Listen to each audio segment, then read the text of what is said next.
শুভ সকাল বন্ধুরা। এখন 7টা বাজেনি, ঠিক 7টা বাজতে 5 মিনিট বাকি আছে। আর আজকে আমি জানো তো সেই ভোর 5টার সময় ঘুম ভেঙে গেছে। তো অত সকালবেলা আমার কিছু দরকার নেই বলে আমি শুয়েছিলাম। আর উঠলাম এই কিছুক্ষণ আগে, 6:30টার সময় উঠলাম, উঠে ফ্রেশ হয়ে তারপরে এলাম তোমাদের সাথে একটু কথা বলার জন্য। আর এখনও রান্না বসাবো। আজকে সেরকম কিছু রান্না করব না, তার জন্য একটু টাইম নিয়ে শুয়েছিলাম। না হলে হয়তো ওই সকালবেলায় উঠে পড়তে পারে। কালকেও বাসন মেজে শুইনি, আমি ভেবেই রেখেছিলাম যে কি রান্না করব, তার জন্য একটু ঢিলামি আর কি। তো এখন এই এত গরম পড়েছে, যার জন্য হচ্ছে আমার তরকারি করে রাখলে না তরকারি নষ্ট হয়ে যাচ্ছে। আমি আগের দিনকে শনিবার দিনকে তরকারি করে রেখেছিলাম। এবার আমাদের ঘরে তো আমি এত গরম, আমি তরকারি খেতে পারলাম না, শুধু ডাল দিয়ে ভাত খেতে হলো। আর বরেরও ওই রকমই অবস্থা, কোম্পানিতে তরকারিটা আরেকটু হলেই খারাপ হয়ে যেত।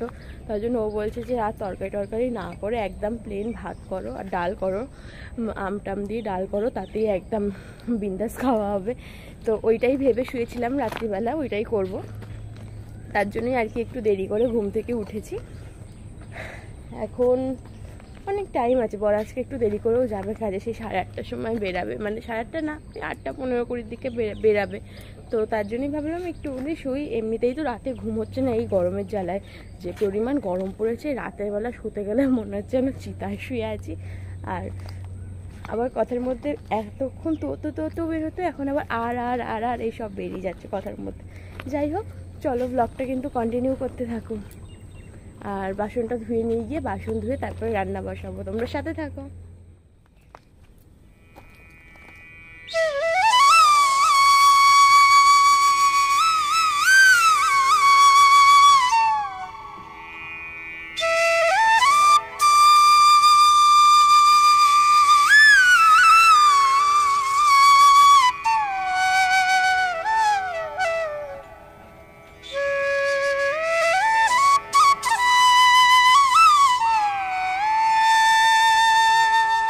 রান্না হয়ে গেছে। আজকে সিম্পল রান্না করবো বললাম, সিম্পলই হয়েছে। পটল ভাজা, ডিম ভাজা, আলু ভাতে আর ডাল। তো ওখানে বড় ভাত বেড়ে নিয়েছি, দিয়ে দিই ওকে।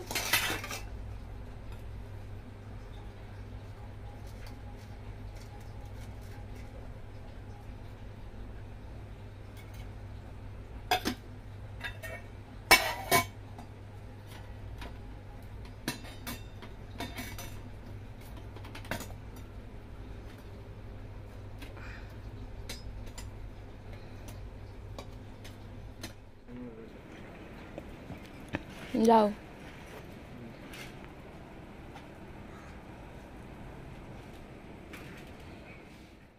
তো বর কাজে যাওয়ার পরে বসেছিলাম পড়াতে। পড়ানো হয়েছে ঠিক ওই 10টার সময়। আজকে 8টা থেকে 10টা পর্যন্তই পড়িয়েছি। বেসিক্যালি একটু টাইম নিয়ে পড়াই, কিন্তু এত গরম পড়ছে না এখন, এই 10টা সাড়ে 10টার পরে আর আমাদের ঘরে বসা যাচ্ছে না। আর ওই বাচ্চাগুলোর খুব কষ্ট হবে, তার জন্যই 8টা থেকেই পড়াই। তার আগেও ডাকতে পারতাম, কিন্তু তার আগে ডেকেও আমার কোনো লাভ নেই। মানে আমার লাভ বলতে ওদের কোনো লাভ নেই, কেননা আমি রান্না করি আর ওরা এসে বসে থেকে কি করবে।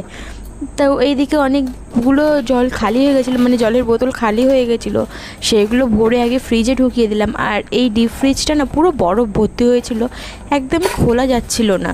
তো ওর জন্যই না আমি এই ফ্রিজটা, আমি সেই বললাম না তোমাদেরকে, হ্যাঁ একটা আছে সুইচ আছে, তো ওই সুইচটা করে দিয়েছিলাম, প্রেস করে দিয়েছিলাম যাতে বরফগুলো সব গলে যায়। তার জন্য আমি বরফগুলো একটু হাত দিয়ে বের করে নিচ্ছিলাম, যাতে করে একটু তাড়াতাড়ি কাজটা হয়। আর আজকেই দেখো না কতবার ঘর মুছতে হচ্ছে জানো তো। এই ফ্রিজে একদম অনেক বরফ আছে আর জলগুলো পড়ছে, মানে যে এটা আছে, জায়গাটা আছে জল ধরে রাখা, তো সেই জায়গাটার মধ্যে শেষ মানে হচ্ছে না, ওটা পুরো ভর্তি হয়ে গেছে। তো সেই জন্য জলগুলো বাইরে বেরিয়ে আসছে, আর আমাকে বারবার করে এই ঘরটাকে মুছতে হচ্ছে। আমি আজকে ওই 3-4 বারের মতন ঘর মুছেছি। তারপরে সব কাজকর্ম সামলে নিয়ে বসলাম একটু আদা রসুন ছাড়ানোর জন্য। প্রথমে একটু মটর ভিজিয়ে দিলাম।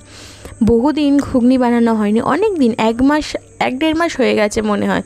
না, এর মধ্যে একবার বানিয়েছিলাম, তাও অনেক দিন আগে, সেই 1 মাস আগে। তো আর প্রত্যেক দিন তো ওই জল ঢালা ভাত খাচ্ছি, তার জন্য ভাবলাম আজকে একটু ঘুগনি আর রুটি বানাবো। পরোটাটা বানাবো না, কেন এই গরমের মধ্যে খুব বেশি কষ্ট হবে পরোটাটা বানালে। মানে এই গরমের মধ্যে তেল মশলা অত না খাওয়াই ভালো, তার জন্য এই রুটিটাই ঠিক আছে। আর এইদিকে আমি ওইটা মটরটা ভিজিয়ে দিয়ে আর একটু আদা রসুন ছাড়াতে বসে পড়ছি। সকালবেলা অনেক তাড়াহুড়োর মধ্যে থাকি, তো তখন আদা রসুন ছাড়িয়ে বাটাটা একটা মনে যেন অনেক বড় কাজ মনে হয়। তো সেই জন্য আমি কি করি, আদা রসুনগুলো একটু বেশি করে ছাড়িয়ে নিই আর বেটে রাখি, ওই 4-5 দিনের মতন হয়ে যায়। তারপরে শেষ হয়ে গেলে আবার করি, আর ফ্রিজে রেখে দিই, তো ভালোই থাকে, খারাপ হয় না। তো এরকমভাবেই করি। আর যখন বসেছিলাম না কাজ করতে, তখন ওই 12টার মতন বাজে, জানো তো। আর প্রচণ্ড পরিমাণে গরম লাগছে। একে তো এইখানটা পাকা নেই, তার মধ্যে এক ফোঁটাও গাছের পাতা নড়ছে না, একটুও হাওয়া দিচ্ছে না। সেই ঘেমে স্নান হয়ে যাচ্ছি। ওই স্নান করতে যাব তার আগেই কাজটা করে রাখছি, যাতে করে এই ঘামা গা নিয়ে আর অন্য কোনো কাজ করতে না হয়। একেবারে এই কাজটা করে স্নানটা করে নেবো। আর আমার হাতে ওই রসুনের গন্ধ লেগে থাকলে না খুব গা গোলায়, তার জন্য আমি এই কাজগুলো একটু এমন টাইমে করি যেই টাইমে পুরো অনেক কাজ করব আর হাতে রসুনের গন্ধটা চলে যাবে। বেশ অনেকটাই রসুন ছাড়িয়ে নিয়েছি, মানে আদা রসুন মিলে বেশ অনেকটাই ছাড়িয়ে নিয়েছি। আর এখন আর বাটবো না, এখন তুলে ওই মিক্সি জারের মধ্যে রেখে দেবো। একেবারে রাত্রেবেলা যখন রান্না করব তখন বেটে নেব, নিয়ে একেবারে মানে বাটি টাটিতে যেমনভাবে আমি রাখি একটা কন্টেনারের মধ্যে রেখে আর ভালো করে আটকে ফ্রিজে রেখে দিই। নাহলে ফ্রিজের মধ্যে আবার খুলে রাখলে তো সারা ফ্রিজ আদা রসুনের গন্ধে ভরে যাবে, আর জল থেকেও যেন ওই রকমই একটা গন্ধ ছাড়বে, আর জলই খেতে পারবো না।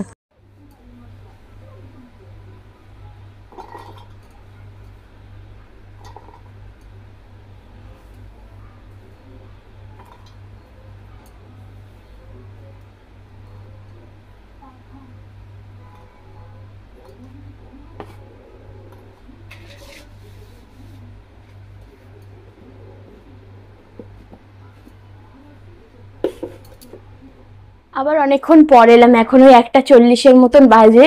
জাস্ট স্নান করে আর ঠাকুর পুজো দিলাম, দিয়ে গোপালকে খেতে দিলাম।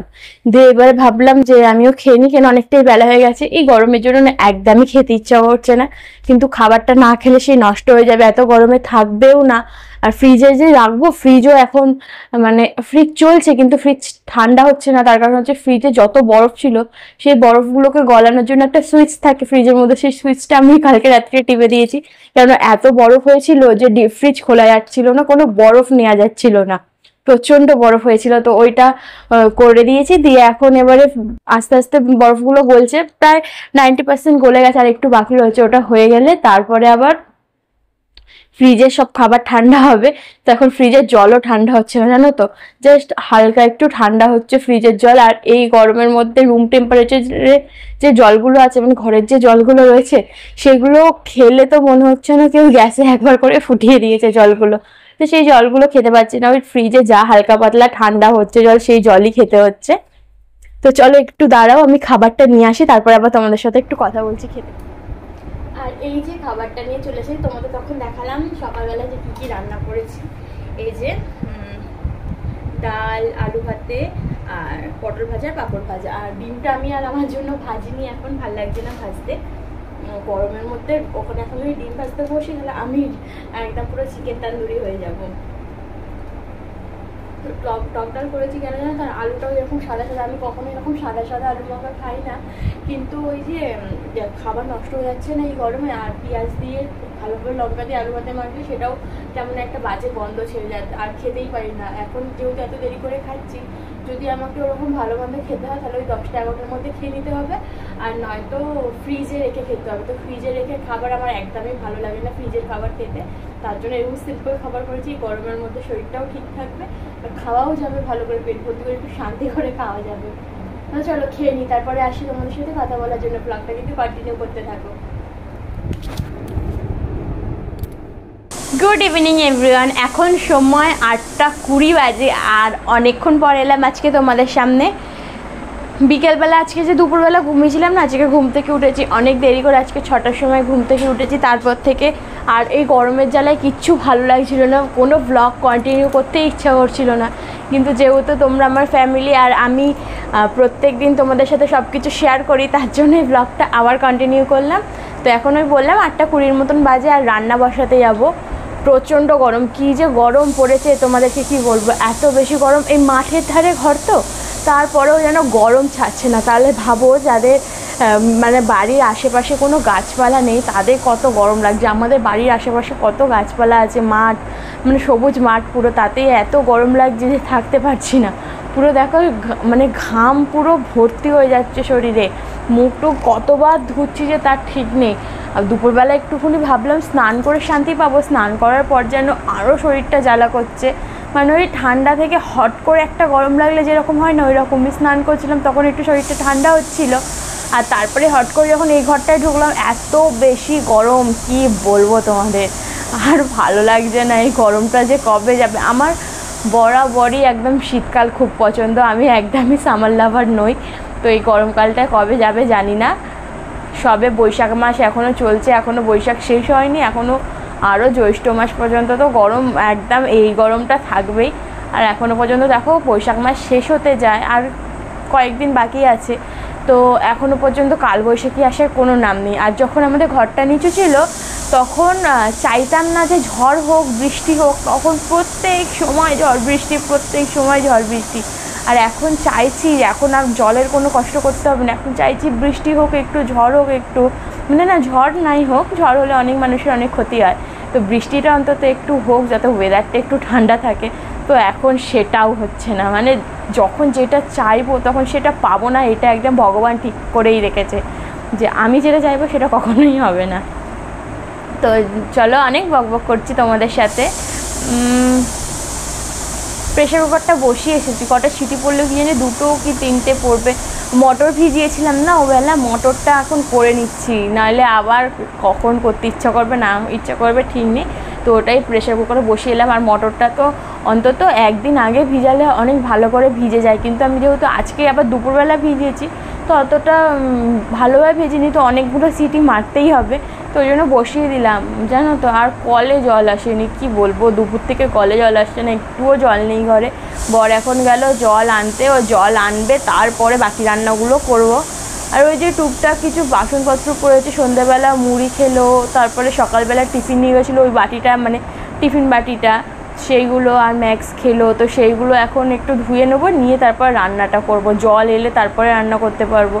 ওই জল আনতে গেছে, দেখা যাক কলে কখন জল আসবে। কলে জল না এলে ভীষণ মানে প্রচণ্ড প্রবলেম হয় জানো না। এখন এই কলের জলের প্রতি অনেকে একদম আত্মনির্ভর হয়ে গেছে। আগে যখন কল ছিল না বাড়িতে বাড়িতে তখন সবাই ঠিক ম্যানেজ করে নিত জল, কিন্তু যবে থেকে বাড়িতে বাড়িতে কল এসেছে তবে থেকে যেন সবাই এই কলের প্রতি আত্মনির্ভর হয়ে গেছে। তো আর কলের জল ছাড়া চলছে না। বাড়িতে তাও পাতকুয়ো আছে বলে একটু বাঁচুয়া, স্নান করা, বাসন মাজা এগুলো হয়ে যাচ্ছে, কিন্তু পাতকুয়ো জলে তো রান্না বান্না হয় না। তো ওই গেছে জল আনতে, আসুক, এলে রান্নাটা করব। ততক্ষণ তোমরা সাথে থাকার ব্লগটা কিন্তু কন্টিনিউ করতে থাকো অবশ্যই। অনেক বেশি বকে ফেললাম, 3 মিনিট 48 সেকেন্ড। চলো সাথে থাকো। কিন্তু মটরটা খুব ভালোভাবে সিদ্ধ হয়ে গেছে আজকে। অন্য সময় একটু দেখি কেমন একটু শক্ত শক্ত, এখন পুরো সিদ্ধ হয়ে খোলা পর্যন্ত ছাড়িয়ে গেছে। আর ওই সকালবেলা আদা রসুনটা ছাড়িয়ে রেখেছিলাম না, এই দেখো কতটা আদা রসুন হয়েছে, আরামসে 1 সপ্তাহ চলে যাবে। ওদিকে যা ম্যাক্স, আরামসে 1 সপ্তাহ চলে যাবে। কেন বলো তো, প্রত্যেক দিন দুবেলা তো আর তরকারি করছি না এখন, আমি দুবেলা তরকারি করলে যেত না কিন্তু। আর এটা হচ্ছে সন্ধেবেলা একটু ছোলা ভেজেছিলাম, তার জন্য কড়াটা একটু পেঁয়াজ লেগে আছে। ওই পেঁয়াজ লঙ্কা দিয়ে কাঁচা ছোলা ভিজানো ছিল, ওটা ভেজে আর মুড়ি খেয়েছি। রান্নাঘরটা দেখছো কতটা অন্ধকার। আমার রান্না করতে কিন্তু অসুবিধা হয় না, রান্না আমি ঠিক দেখতে পারি, কিন্তু এই ভিডিও করার সময় খুব অসুবিধা হয় এই রান্নাঘরটা। তার জন্য এই লাইটটা লাগাবো। বললাম না তোমাদেরকে সেদিনকে যে স্যালারি এলে তারপরে কেন তার কিনতে হবে, হোল্ডার জ্যাক সবই কিনে তারপর লাইটও কিনতে হবে, অনেকগুলো টাকাই লাগবে। তো লাইটটা লাগাবো, তখন ভালোভাবে ভিডিও করবো এই রান্নাঘরে। এখন এই ব্যাক ক্যামেরা করেই ভিডিও করি, রাত্রিবেলা ভিডিও করলে। রাত্রিবেলা আমি খুব একটা ভিডিও করি না রান্নাঘরে, কেননা আমি জানি কিছু দেখা যাবে না, এই অন্ধকারে ভিডিও দেখতে তোমরাও পছন্দ করবে না। চলো সাথে থাকো, আর ব্লগটা কিন্তু কন্টিনিউ করতে থাকো। এখন সময় 10টা 20 বাজে, আর সব কাজ কমপ্লিট করে একেবারে গাটা ধুয়ে বসে পড়েছি খেতে। এই যে, আর তোমাদের সাথে শেয়ার করলাম যে কি রান্না করেছি, রুটি আর কি ঘুগনি রান্না করেছি। অনেকদিন পর রুটি হয়েছে, বলো কেমন হয়েছে? ভালো হয়েছে। লজ্জা পাচ্ছ? তো তাহলে চলো বন্ধুরা, আজকের ভিডিওটা আমি এখানেই শেষ করলাম। দেখা হবে কাল নতুন একটা ব্লগের সাথে।